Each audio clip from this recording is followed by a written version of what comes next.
everyone, welcome to the Unfiltered Truths. This is your co-host Wilfred Majaliwa. I am here with my co-host Sandra Okone, a medical scientist. And today we are going to talk about money and its effect on mental health, or mental health and how it affects your money. So, Sandra, tukomyeo. Oh yeah, guys, welcome back for the second episode, and here we are. So, what do I say? Oh yeah, I have something to say. It's actually a story. Okay. This money thing is so serious. And growing up, I remember I never had to worry about money or anything, but anything I needed actually I did get. So there was nothing like, where is the money coming from? How is the money got and all that. Basically, I just said and it appeared. And then one day, life took a whole different twist.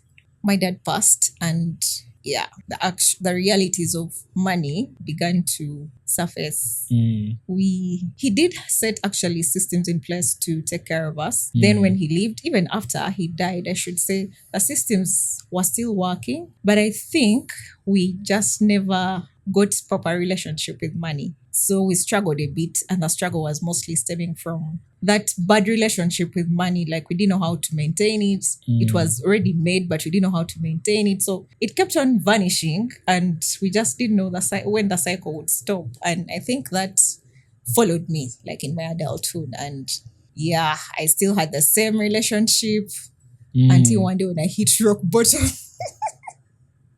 And I found that I was so stressed out because of money. So I don't know if you had any relationship with money growing up, or a similar story or something. What was your relationship like? Did you know money, or I don't know? I never had to worry about money until I moved out of the house, of my dad's house. That's when the realities of money really began to surface. Because growing up, of course, you have your parents around, anything you want. Okay, not anything. Sometimes they could provide what you wanted. Other times they would not. And the way I usually got things was through performing academically. Oh, okay. So I had to be like a reward kind of system. a You do reward something and they system. reward you. Okay, Yeah. that's nice.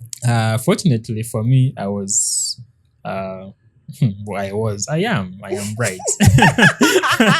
Are you there? Yes, I am. So in primary school I was a bright student. I didn't really need to do lots of reading.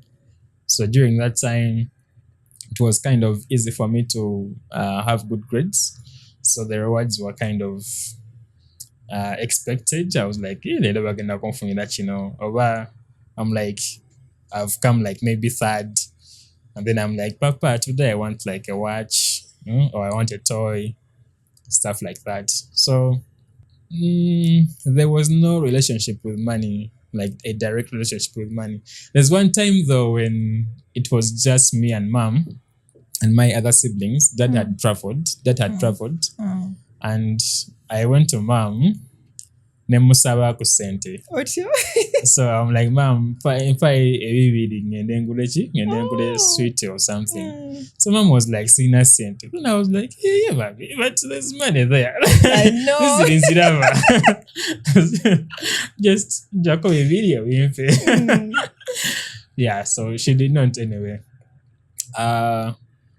So I think I grew up expecting things to be smooth. Yeah. Yeah, until I moved out. I moved out in 2020 during COVID. During COVID, when I moved out of my dad's house. Oh, okay. That moving out, I don't know if dad meant it. He gave me 1.5 Okay. from nowhere. Oh. Because I used to work with him at his farm in Chikoni. Yeah. So I think he was like, "This is project money, Nazimpa 1.5. I was like, "Oh, thank you." But I think it was something to start up with. Yeah, okay. Because the way I left, it was a very funny way. It was more of an escape Like naduka wudu siwaka. Because I knew these guys won't chase me away. So I had to chase myself away. So I timed my mom because my mom was around at home. She's maybe gone somewhere else. Then I grabbed my bag and she got come motoka. Then I just drove away. Okay. So they text me and they asked when I'm coming back. And Bagamba will be back in 6 months, but I never came back. That was like the end of. Oh, so that was like your goodbye to them. Hey. Okay. Yes. So That was scary. Yeah. So when Dad gave me the 1.5 is sometime when I just come back from home just to visit them, and it was like, yes, 1.5 project money. Thank you.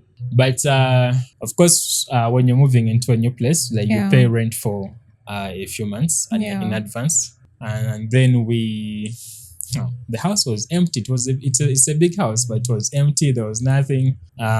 We had to buy some utensils. Like your 1 cup, usually that's what bachelors or single people do. One spoon, 1 cup. Yeah, and the first 6 months were good. The first 6 months were good, and then things began to become hard when you realize you're now running out of money and there's no source of income. Yeah. And I'm in the engineering field, so usually if you don't have like gigs that you're doing, you have to like be employed. Yeah. And me and employment don't mix. I don't know. I'm very bad at employment. Okay. Like the maximum number of months I've been employed was 6. What? Like after 6 months, Is it the pressure? I can't do it. I can't do this anymore. It's not the pressure. It's at first it was fun, and I could work transnight or not transnight. Sometimes transnight, yes, but like I'd be in office at 8 a.m. in the morning. Then you leave like at 11 midnight because work was like interesting. Like and then I think I got burnt out when I was like, I can't do this anymore. Like the boss is expecting you to do those night things you are doing and then also show up in the morning still. So I texted her sometime. I'm like, I quit. Over text. So that was like after 6 months. So I prefer freelance work, like small gigs that you do, or maybe consulting, like not like office 8 to 5, 9 to 5. 9 to 5, 8 to 5, 8 to 4. Yeah, that doesn't work well with my mental health. Mental health and get up, yeah. Yes. So yeah, I prefer that kind of flexible schedule. Like you work whenever you want to, but as long as you deliver. Yes. Okay, that was quite interesting. I believe anyway. Well, I think most people usually don't have that relationship with money, like that cozy, intimate relationship with money. So when we grow up, we just bump into it and we just don't know what to do. I think we are sheltered from having that relationship with money, like by our parents, because thinking if we were raised knowing the value of money, I think it will turn out to be a different thing. Like maybe you're raised, if say your parents have like a small business like the Indians do, like you're raised within that, so you actually see the work they have to do to earn this money, this kind of money, then I think that shapes your mind in such a way that it readies you for the outside world. Like your dad goes out, then you're like, hey, come back with gifts or something. And you just expect him to come back. So for you, you're just there eating and sleeping and expecting things to be handed to you. So I think parents have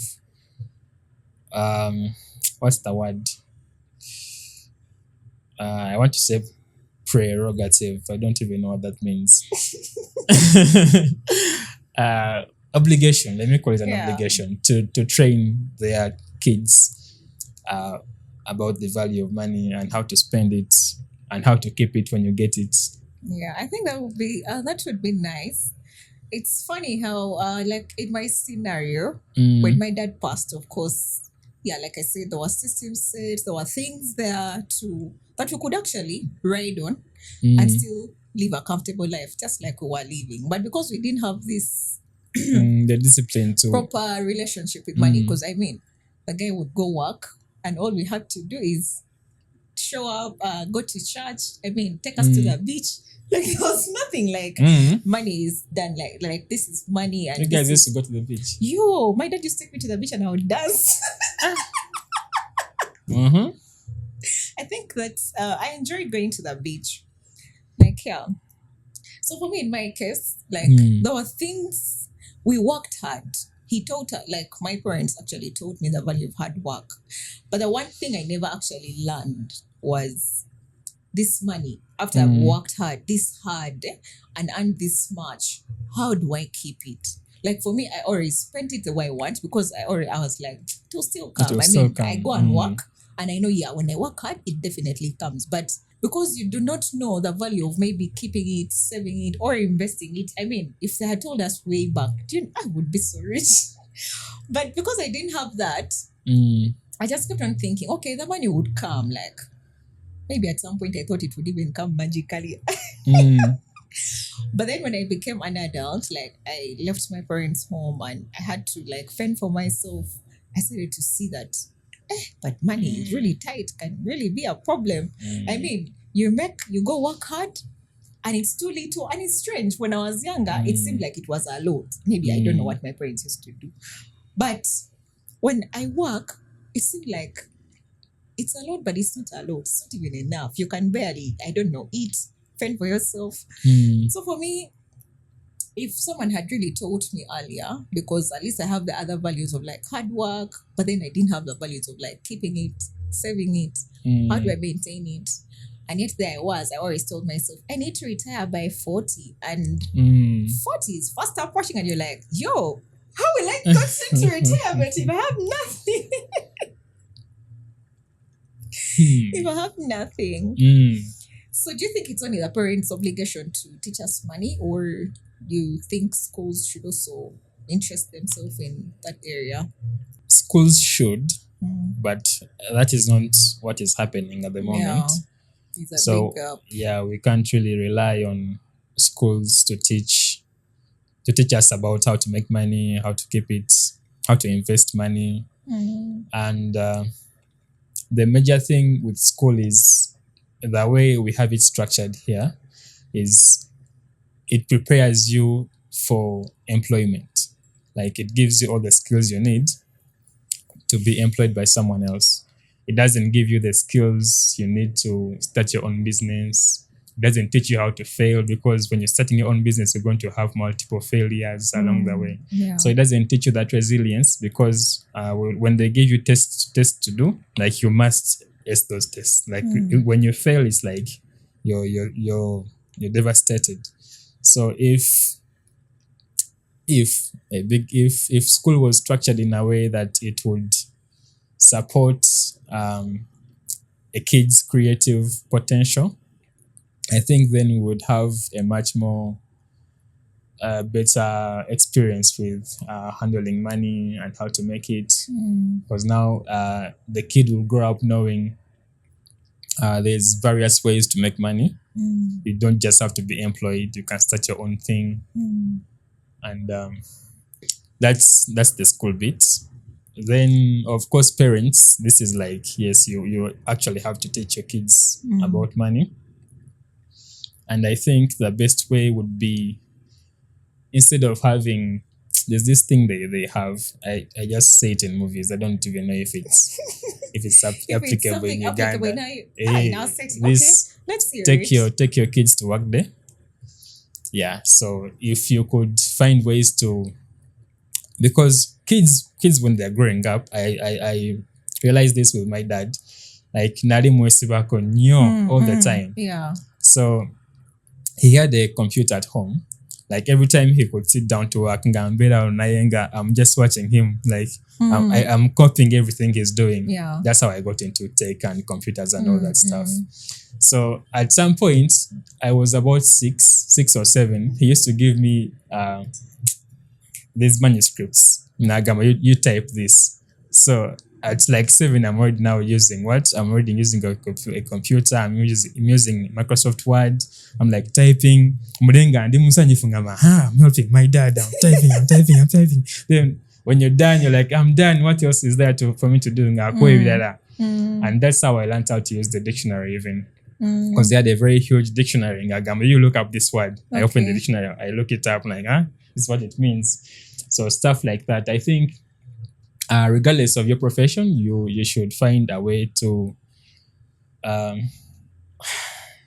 have your kids incorporate your children into whatever you're doing. Yes, incorporate your kids into whatever you're doing, because that will help the bond with you and the kid, and it will help their mind. Like there's a way it develops your mind and exposes you to the realities of the world early on, instead of just being spoon-fed all the time.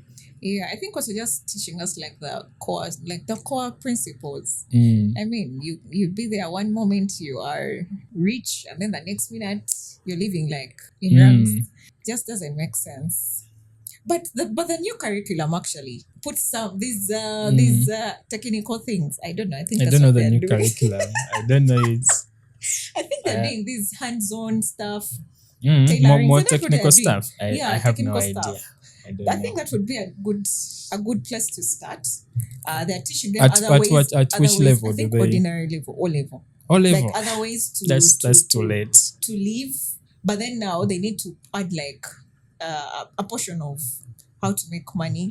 You need to invest. You need to save, because the truth is we left those days of where it was only people like back in the day when our parents they tell us stories of how they were suffering and blah blah blah. How they walked kilometers to go to school. Did your parents ever tell you those stories? Yeah, yes. Oh my god, my dad told us he used to walk kilometers to go to school, and he never put on shoes. Yes, they climbed mountains. Yeah, and I don't know why. Like, and swam across rivers. Those guys. There's a meme that says that when your parents tell you how they go to school, they first take off the clothes, swim through the river, and then get to the other side of that. But I think it would be nice if they also added a portion of how to make money, like the principles of money, because I know they teach things like accounts, entrepreneurship. Unfortunately, I didn't do those things. Maybe if I had done those things, I would have been better at my money relationship. I don't know, because I didn't do those things. My parents were purely scientists, so they were like, you're either doing sciences or you're doing sciences. Like there's nothing like I saw ant, CG, I saw art. No, it's sciences or sciences. So basically for me there's no room to like do anything. The only non-science or half science and art, I think math, but it's also science. Yeah, STEM. I think we need a revolution to revolutionize the entire education system for it to be beneficial to the next generation of kids. Because with the way things are going right now, I just plan on homeschooling my kids, because I'm thinking like if my kids will be far better off. But homeschooling is nice. By the way, did you know I was homeschooled? I didn't know you were homeschooled. First, tell us. I did my first 2 years of high school, like S1, S2, and then my dad passed. Of course, like we were going through. Okay, my family was going through a major loss, and in the process, probably the adults were busy trying to go around the loss and all that. It was really so huge. And yeah, so me as a child, I was like, okay, why not be studying and I found it interesting. So I think for my S3, I was homeschooled most of the time. And yeah, my mom would teach me math. Like, man, that baby is so wise. Sorry for calling her babe. Mm. Like she's so wise. Like she would teach me. She taught me history, geography. She knew a lot of math. So she would literally get those books and we read and we do. But homeschooling was nice. Even me, I Mm. think I would homeschool my kids. So you were homeschooled Yeah, I S3, was S4. S3, S4. Then I Then had you to sat for yeah, your then I name. had to find somewhere to write my exams. Ah, But I was homeschooled for those 2 years. interesting. And even for practical sessions, I would like book out during holidays, like get a one-on-one. For me, it was good for me because I learned faster and easier. But yeah, it was really nice. It was a nice experience. Although I wouldn't advise that for senior six. Oh, form So six, if you did sciences, what man, you need happened to be from in school. 5, from 6? From 5, from 6, I definitely had to go to school. Yeah. But they said this whole homeschool thing actually was nice. I found it was good for me because I was going through grief and I couldn't articulate my grief. Like I just didn't know. I was a bit clumsy because I didn't know whether to cry or to be happy. I was just there, like, you know how you go mute? Like I think I was mute, like my feelings were like sort of muted. So I was not functional properly, for lack of a better word. Like, yeah. Because I just look at the adults, they're going through this grief and I'm trying to make sense of it. And I don't know. But then also at the same time, I just felt like I needed to help out with my mom because with my dad gone, I figured, okay, in my mind, I was so stupid. Okay, not stupid. Young. I was so young. In my mind, I thought making money was majorly for the males because that's what my dad provided for the home. Like everything we wanted, cars, going out, whatever, everything you wanted, like found us home. To a point that my mom had to just quit her job and get home and just raise us. So for me, it was fun. Like, would go make the money, come back, and their goodies, like money was attached to good life, comfort, you know? So for me, I felt like, oh my God, now my mom she was used to being pampered. So somehow, that my masculine side, like, rose to the occasion. And yeah. So besides being homeschool, I just felt like I just need to be around more and help out. Yeah. But homeschooling is cool. It is. Yeah. I'm going to do that one, I think, unless something just changes. So about the good life, do you think that's a catalyst to raising spoiled children? Like if a kid grows up in a very comfortable lifestyle, like whatever you need is catered for. Whatever you need, not like they give you some, they don't. No. Whatever you need. Whatever you need is like there. Doesn't that spoil the kid? Like it, because it warps your sense of reality about how the world works. So, and when you inevitably go out into the world, like ogendayo ng'obwongo tebukolanga Yeah, like the emancipated minor akula amangu. I looked up the definition, so now I know. Almost street smarts, as they like to call them. Yeah, but I think it's a mix of both. Like yes and no. Yes, in a sense that you just don't know. Like things find you in the comfort of your bed. I don't know, wherever you are, so you just don't really care. So you take everything for granted. You not put much value to it. But if you are spoiled, but also given some values, like for us in our household, there were values. My mom was so strong on you have to be humble. Like sometimes she'd be like, like wait for your turn when you make money. As much as the money was there, like everything would come, find you. That was good life. But for her, she was very hard and strong on discipline. You have to be humble. You still need to treat everyone like, they are superior. For example, like we used to have people who used to help us like manage the home. Households. She wanted you to treat them like they're your second mom because when she's not there, they're definitely caring for you. And she wanted you to accord them a certain kind of respect. You don't call them by their name, like Aunt Casper. I don't even know. It's hard for me to call her Casper. Yeah, because it was like that. So for us, it was, if you can't behave and have those manners, nothing, like they won't give you anything good. Well, my dad, on the other hand, yeah, he had discipline. He was actually tough, much more tougher than my mom. But that toughness came out rarely.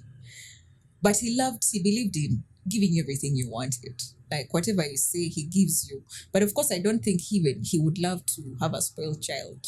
So I think it comes back to the value system of the home. That's what I believe. So if the parents don't have that, they're not strong on certain values, definitely your child will be a brat. Isn't it inevitable that if you ask for something and it's always given to you, doesn't that create a sense of Entitlement, yeah, entitlement? it Like does. Yeah, it does. inevitably. Yeah, it does. Even when you still okay, yeah, I'll speak to that. Even when you still have value Mm, systems, I think there's a bit of entitlement because I remember there was this one time when I asked one of my aunties, like she was home, and they mm, had left. My parents had traveled and they had left her with I think money to like care for us. But then when I asked for something, she refused. I think mm, she had her reasons. Then I kept on thinking in my mind, but this is our money, so who are you mm, to be like, you can't give me. But because my mom was always hard on talking back to elders, I couldn't mm, really tell her that. But I remember thinking to myself, and I kept on saying, but this woman, this is our money. So I mm, think as I was so entitled, maybe even in the wrong times. mm. Yeah, but it does give you a sense of entitlement. So how do you fight that? How do I fight that? Like if it's your kids now, like how do you instill that? Oh, if it's my children, I think Yeah, I would just have to tell them values from the word go. You don't have to feel like you should get something every other time. every Even other when time. even when it's not, whether it's there or not, it Mm, doesn't necessarily have to be that you should get it all the time. mm, Yeah. okay. But you see kids these days, when you talk to them, actually they do get it. Like they get Mm, it in the one go. Even a small child of 5 years, when you tell them, you're like, okay. So even the next time you say something that's maybe getting like contrary to what you told them last time, they will remind you. But last time you mm. said this. Auntie kids of nowadays. Alafu bajja kuba bulala. So I have something sprung in my mind. We recently in the book club Yeah. some time back we had a discussion with Frida, and we were talking about if you have siblings Mm-hmm. and your nephews or your niece, one of your nephews or one of your nieces goes to their mom Mm. and asks for something, then the mom says no. Then they come to you, the aunt or the uncle, Mm. and they ask for the very thing they asked their mom. Mm. Like, do you give it to them or you do not? Personally, I don't think I would. You don't. I do not want to go against your mom because I Mm. don't want you to feel like your mom is not like she's not answering to everything you like all your needs or wants. Then it's me who should come in. I want to be on your mom's side because there are reasons as to why your mom has refused. Even if I'm in a position to like give it, if I must give it, then I must discuss with your mom first. Wow. Okay. Yeah, I think it would look funny. Yeah, And it would. children learn from what they see, not what you tell them. So they would see it in a different light. They don't listen, they imitate. Yeah, they imitate. Okay, interesting. Now let me go to my phone before I start forgetting things. Aha. I have a question. What is happiness according Okay. to you? That's interesting. Eh, And complicated, by the way. what is happiness to you? Happiness. I think happiness to me is contentment in being happy, but then mostly happy. Contentment in being happy. What is Okay, it's happiness? Uh-huh. contentment in the facts. It's contentment in in being able to be. I don't want to use the word happy, joyful, but it's still the same thing. Like I need like positivity, but then also most importantly for me peace of mind. Because even if I Peace am of around mind.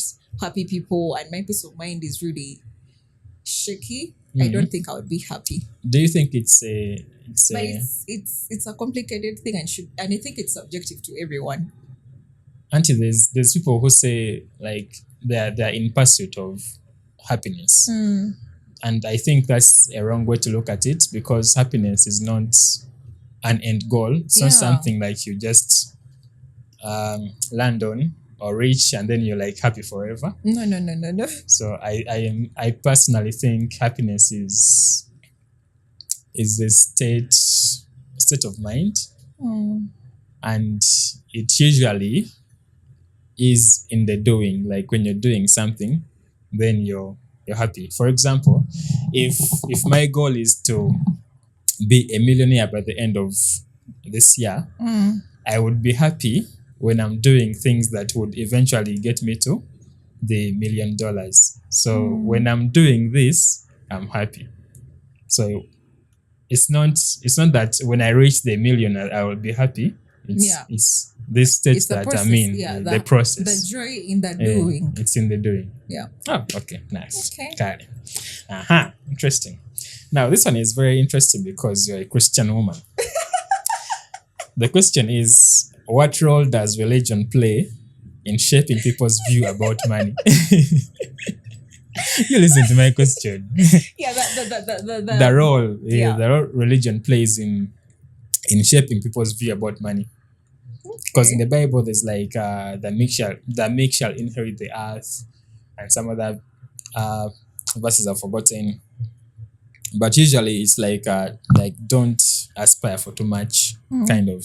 Of course, the Bible is against materialism. Man is out of all evil, and stuff like that. I think people just misinterpret. Okay, Is it misinterpretation? There's a misquote or misinterpretation of some of the verses, like that one where they say money is the root of all is evil. the root of all evil. I think that scripture says what that scripture means is the love of money is the root of evil. Yes. Like your attachment to money is what makes it evil, but not the other way around. And I think, like looking at the modern Christianity now, money should be a good thing, because even God wants you to like have these resources, but use them wisely, but also to honor Him, like give back to Him, help people. Like when you have money, it should be like a tool to like impact in people's lives, not the other way around. I think it's usually misquoted. It's misquoted. I believe it's so. not like I had forgotten evil. the love of money bit. Yeah,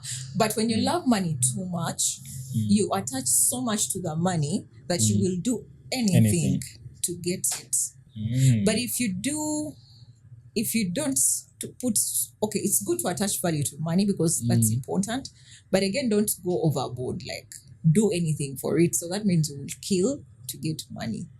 But money is good because we help, we give back to. Give back to church, help people, which is a good thing.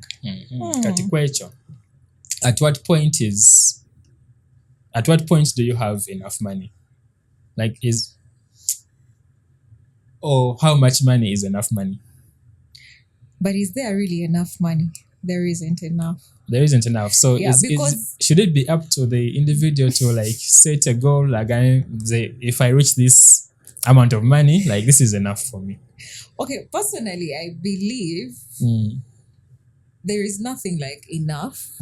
There will never be enough, because the more you have money, the more you want more of it, and you can never stop having that feeling of wanting more and Isn't more and that more. dangerous? Which is actually, I think it is dangerous, because to what length do you go to keep having this money? I mean, when do you stop? The cycle never stops.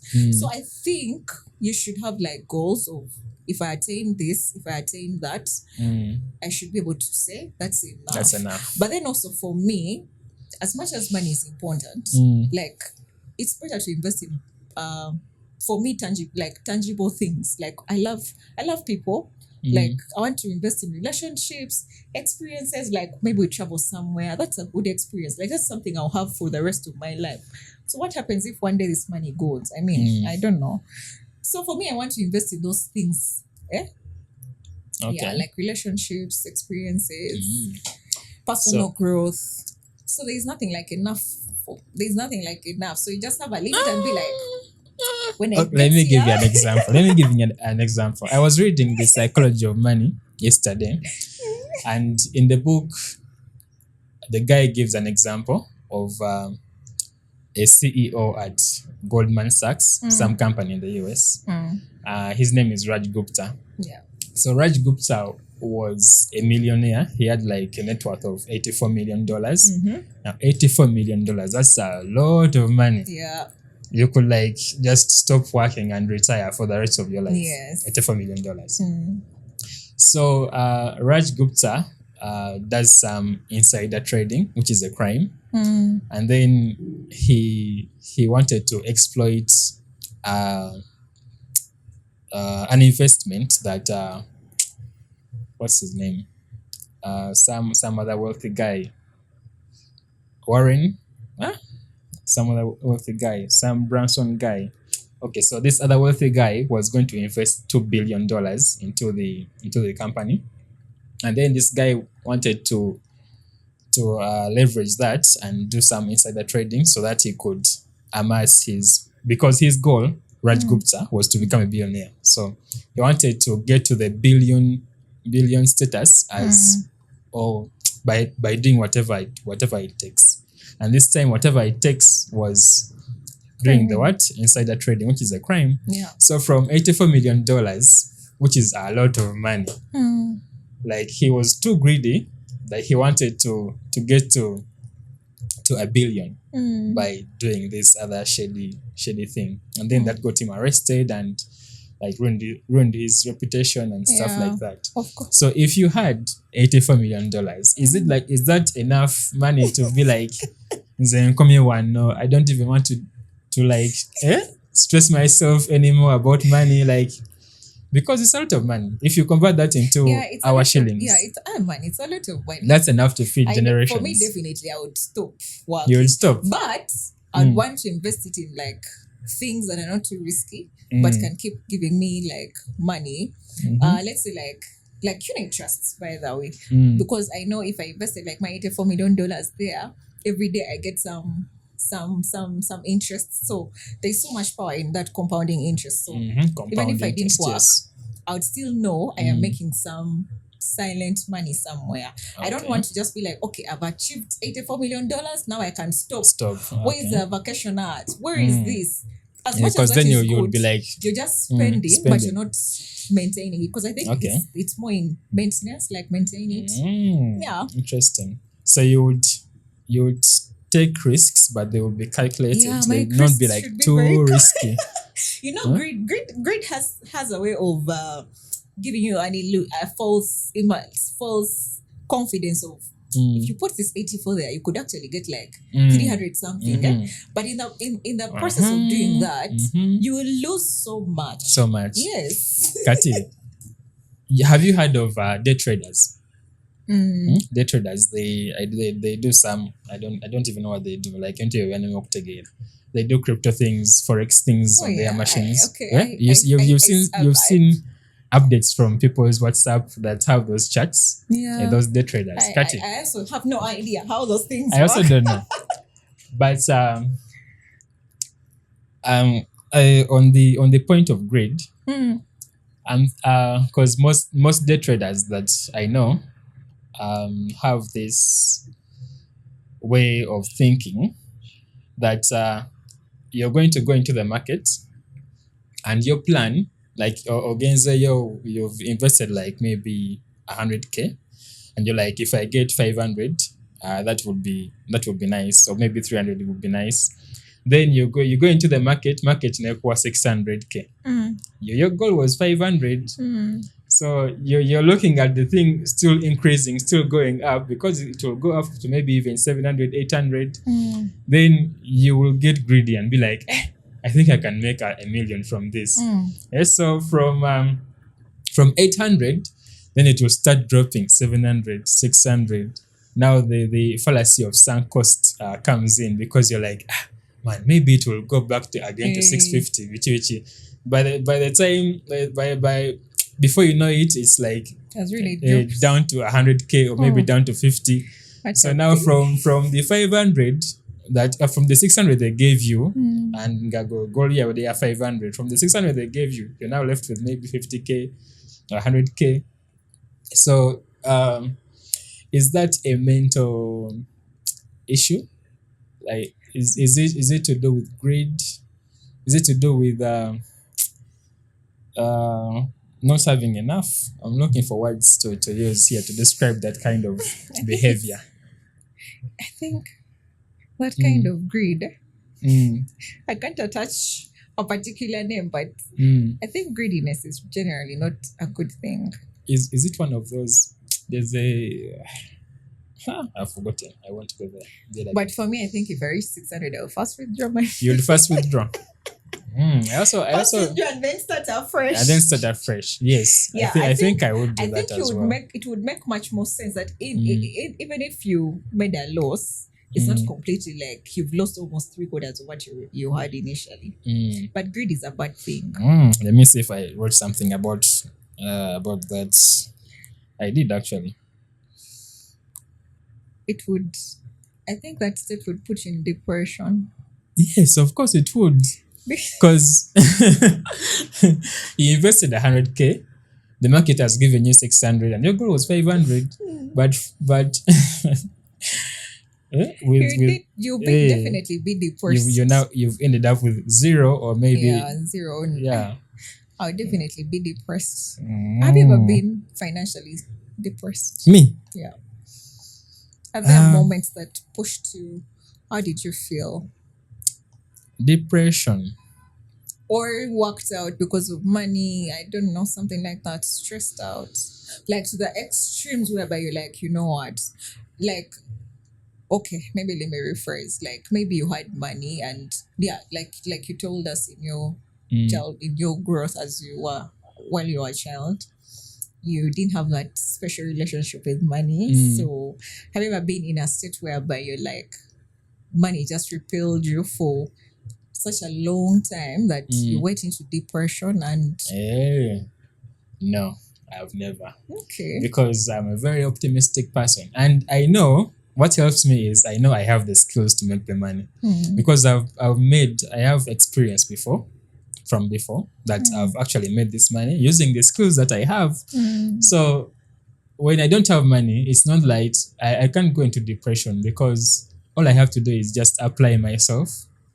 And I know eventually the money is going to come. And that is mostly what drives me. It's the confidence I have in myself that I can make this money. But overconfidence is also not nice. Yeah, maybe, but in this case, I think it's necessary. Okay. So what special skills are those? Because man, people be like, oh my God, I went into financial depression and all that that. I'm a self-taught software engineer. So those are my skills. That's what I'm good at. And I've been good with computers since I was a kid, since I was maybe 5. That was the first time I ever used a computer. So I'm comfortable with machines. And that's where my skill set is. So whenever I need money, it's usually something computer related that I do that gives me that money. And the most money I've ever made was still related to software engineering. I was consulting for a forum. Okay. At one point, that's like the most money I ever made. Yes. So have you ever been like people usually are like, oh my God, this is the last 1K I have. Have you ever been in that situation whereby this is your last 1K that you have and you start feeling like you're in panic or no. You've never had like the last 1K? No, I know. Go and get caught. I don't know. I think it's and maybe it's how I grew up, and maybe it's the relationships I have with other people. So even though I'm down with I'm down to 1K, like I can't fail to find something to eat. Maybe I'll go to my neighbors and be like, man, or something like that. Or maybe like I'll just go home. I'll go home and be like, Mom, we're not going home.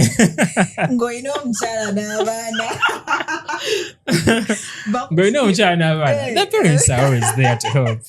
Anyway, I'm not that proud. I'll go home. I'd be like, ma'am, yeah, wiki, ganyi, the twin and me work. Yeah, but I think it's a good thing to always seek support Mm. because I think most times when people are financially down and they're going through all these financial stresses, there's fear of how do I go back and people Go see back me home, that eh? you know Yeah. I'm now back home. But I think it's a good thing to like reflect and be like, you know what, I've tried everything, it has jammed. Let me carry my bags and go back home. However, me on the other hand, I never go home. You never go home. It's okay. I soldier on. Anyway, okay, for me, it's more of, I think, which is a mindset really. But then of late, like I've been trying to like be like, you know what, it's okay, you can go home. But I think it's more of a mindset. I would be like, how do I go back and I've been doing this good, then I'm low, and then people will see me as a failure. Like those negative things, I think, which are also not good. So me, yeah. But I will try to soldier on and see. But lately, I know it's good to seek support. Yeah, because when you're stubborn, it will contribute to your mental health. It does. It does Depression, contribute to your mental anxiety, health. those things. Yeah, but I've really had moments of low moments that, of course, besides other factors, that really pushed me to depression. Yeah. And yeah. Do you want to tell us that story? It's not a nice. It's not a nice one. Experience. It's not a nice experience to be at. Do you want to share how you got out of that? For starters, what do I say? Like I said, this whole mindset thing, like at least for you, you know when to be like, you know what, things are no longer working. I need to go home. Me, on the other hand, is I would keep pushing and pushing until when I couldn't push anymore. This one time, I didn't have a way out. Like, you know how you're like, okay, I'll go to the neighbors and it works. I'll probably go and get a loan and it works. But then this time around, everything that you've ever known that works just does not work. So for me, that was like rock bottom for me. And I'm like, okay, what is this? Like, it was really a terrible moment. And it took me a while to like get out and tell people. And it's strange how the person I actually went to talk to was it was an adult, but not someone in my age bracket or and more. Because I had this, like I said, I had this thing tied to my self-worth, my identity of, I didn't want to be seen as a failure. I mean, I am providing, I'm being there for my family, whatever way, like any way I could, even if it took a toll on me or like I had to do anything to be there for my friends, my family. Like everyone is looking up to you. So I didn't want to look like a failure.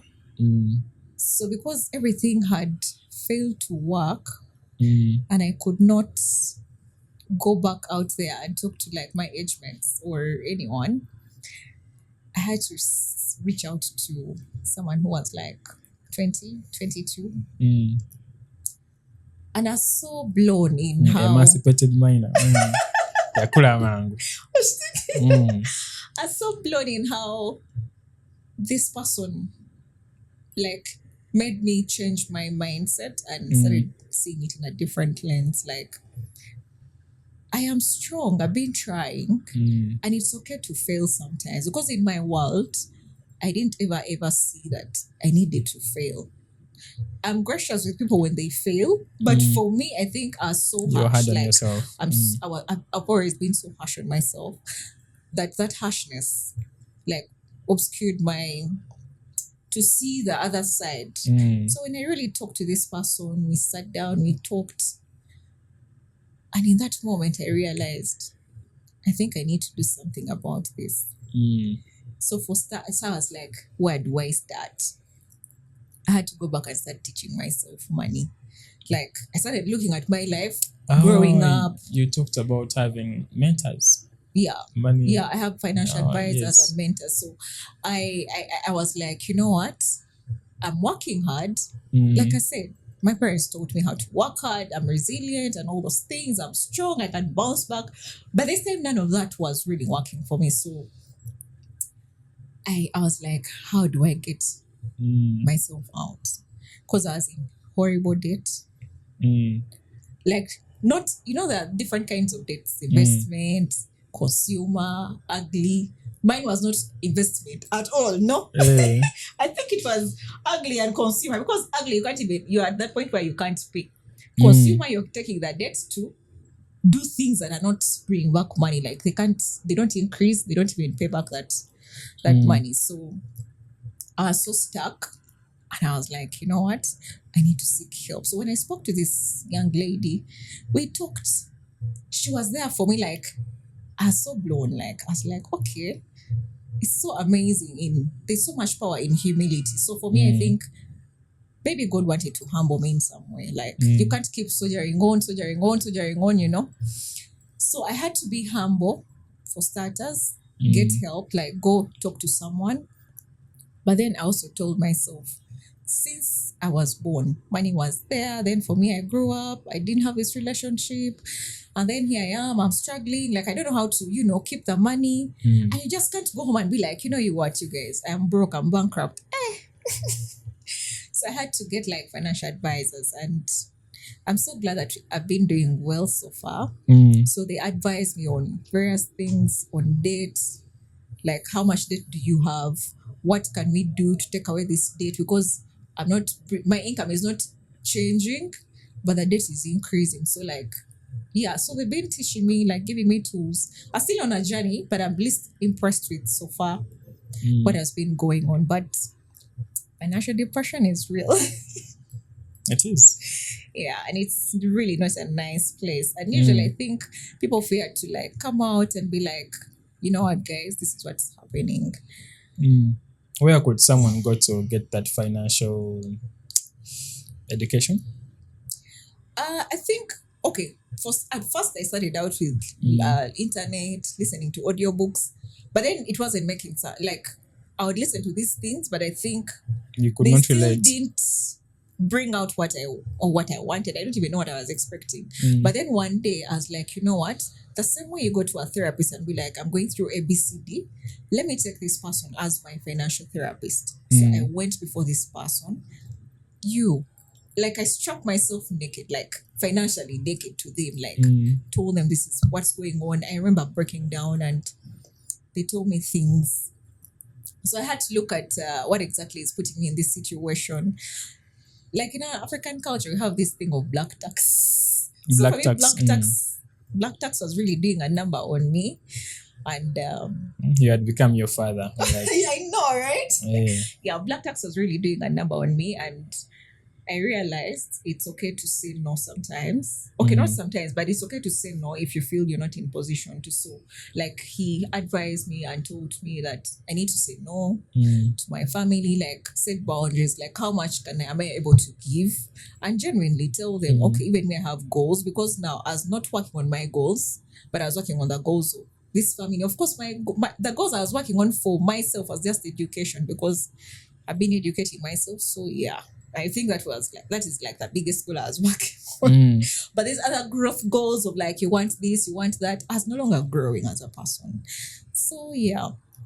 So I had to like learn those things. And I think it's been working, because I had to reach out and be like, hey guys, this is it. Not from a bad place, but from a place of, you know what, I need to first retreat, stabilize, and see how I can bounce back. Because I feel, actually, I feel happy helping my family, my friends, but I also do not want to help them at the expense of my mental health, physical health. I think that's not right. It wouldn't be nice. I mean, I don't want to be helping people when I'm also struggling. Although for the biggest part, I did help when I was struggling. So yeah, but here we are, and yeah, financial advisors are really nice. You first have to help yourself before you can help anyone else. Exactly. Interesting. Okay, interesting story. Kati, I have another one. This is to do with social media and how people look at you, or how you perceive other people's lives. What influence does social media have on people's perception of of money, because you might be scrolling through TikTok or Instagram, like nolaba Charlie or Guasumana yenga, man, he's driving nice cars, going to beaches, Yeah. stuff like that, holding the latest iPhone. Oh, okay. Then go ngana or vikutwala, like you don't know where your lunch is going to come from. Yeah. So does that have an impact on people's lives and views about money and mental health? I think that really has an impact on people's mental health mostly. Yeah. But also, for me, I want to believe that. Yeah, previously I used to be like, oh my god, this person is a way ahead of me and all those things. But then I also know that social media, people display what they want you to see, like the good parts. Rarely do people put out the bad the parts. ugly stuff. Yes, because I know everyone goes through something. They are struggling. There are pitfalls. They have so much they're dealing with, and no one will show you that other side. Or front this good side. So if you really pay so much attention to that, trust me, it will take a toll on your mental health. You'll be depressed. You'll be like, well, how are these guys making the money?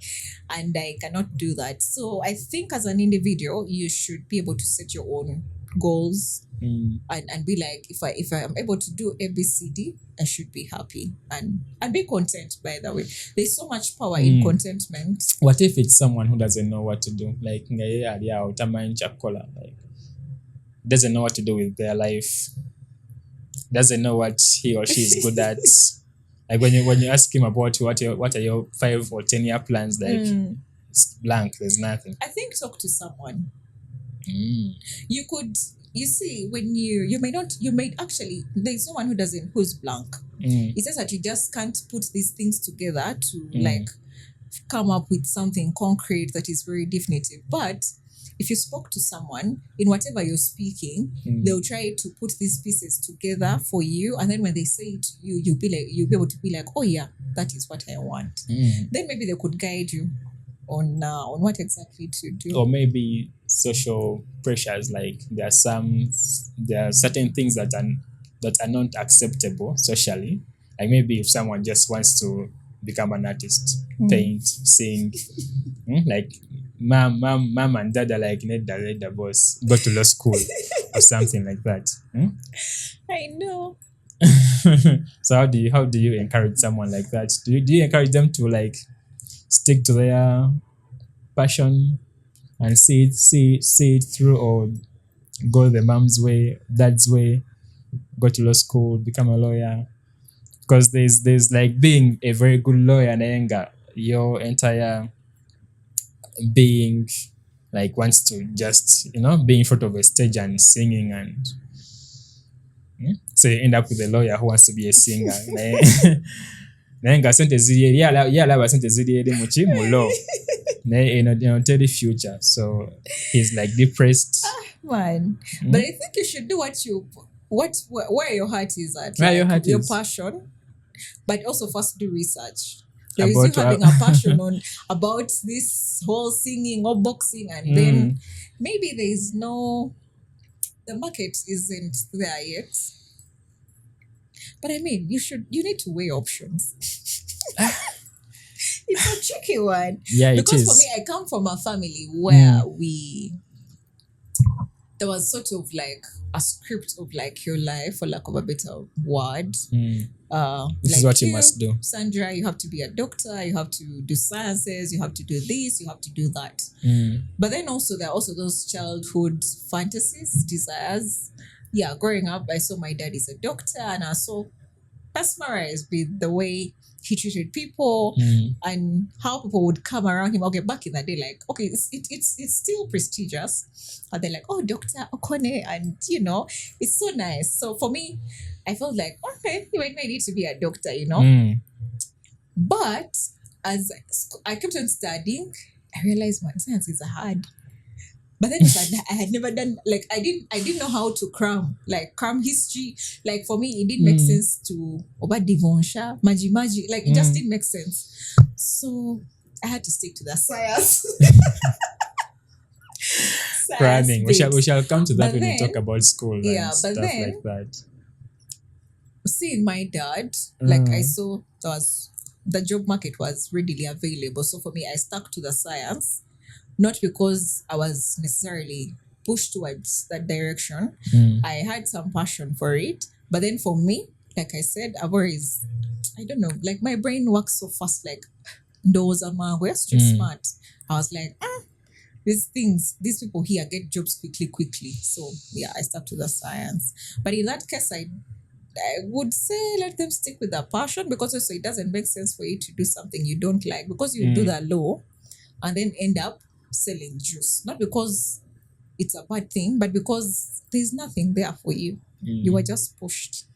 So I think it comes back to an individual. You weigh options and be like, okay, if you project 5-10 years down the road that you will be happy in this direction that you want to pursue, please knock yourself out. But if your projection doesn't give you the results that you want, try to listen to the elders. For you, what would you think? What would you say about that? I am an advocate for following your passion. Okay. Yeah. I believe if you did do that and followed your passion strongly, like your sense of the world would be realistic, and you would be more in tune with the needs of the world, the frequencies of the world. I'll give a very short example. The example, like growing up, I was surrounded by computers and gadgets, and this was sparked by my dad's interest in machines. So his interest sparked my interest, and then I kind of just wanted to do just that. Like my interest is computers, maybe movies, and growing up, that's the only thing I ever did. Like I felt happy being able to do stuff with machines and things like that. So eventually, when I got to A level and I realized I could actually write programs to make the machine do some fancy things, that also reignited my interest again. So eventually, after some years, when I found out that you can actually earn from this thing, like I just locked in. I was like, ndozanze sigena kuva one. Okay. So so I think maybe if parents also nurtured that kind of interest, that kind of passion, like maybe if someone else like me was maybe interested in painting, and they're like good with their hands, you could see them paint some realistic things. Maybe if you could nurture that, and maybe you then never know, they could become the next Picasso or next Da Vinci. So that's where my mind is at, just nurturing people's creative potential. Okay. So you guys had the guy follow your passion. So Yes. so I think what would you want to tell the viewers about Tell the viewers. about the impact of money on your mental health? What I would like to tell the viewers, I would like to tell them two things. The first one is avoid shortcuts at all costs. By shortcuts, I mean things like betting, lotteries. There's value in learning actual skills. Like you should avoid trying to always find a shortcut to getting money, because I forget the saying. It's a very good saying. I've forgotten. I'll post it down in the comments maybe when I remember. But usually, not even usually, we all know shortcuts like are not really sustainable. So I would leave you with avoid shortcuts and try to cultivate your passion. There's a very good book by Robert Greene. It's called Mastery. So you could start there. He talks about your vocation or your life task and how to cultivate it, and eventually earn from it, because you will be a master by the end of that journey. So think of guys like Picasso, guys like Mozart, Guys like Tiger Woods, think of Cristiano Ronaldo, think of Messi. Like these That's are great. all guys who are masters of their field. So it doesn't matter if your parents are saying go do law, go become a doctor, go become a computer engineer. It doesn't matter. Just follow what you think you should do. Stick to that, and eventually, things will be better for you. Of course, eventually, I mean, in like 5, 10, 20 years. So if you just start now, so that in 10 years you would actually live the life that you want to live. So that's what I would like to leave with our viewers. Okay. That's interesting. Well, for me, mine would be seek help, educate yourself, start from there. Mm. First, learn the basics. Know what is money, who is money, what's your relationship with money, what triggers your, what triggers like your money expenses. Is it fear? Is it greed? So yeah, we should start from there. But this is not the end of the conversation. Tell us in the comment section what you enjoyed most about this episode, but most importantly, please share with us your experiences with money growing up. We would want to hear more of those stories, and join us every week as we have these conversations. We can't wait to have you to be a part of these conversations. So yes, don't forget to like, follow, share with our circles. And this is all the time we've had. This has been the Unfiltered Truths. Until next time.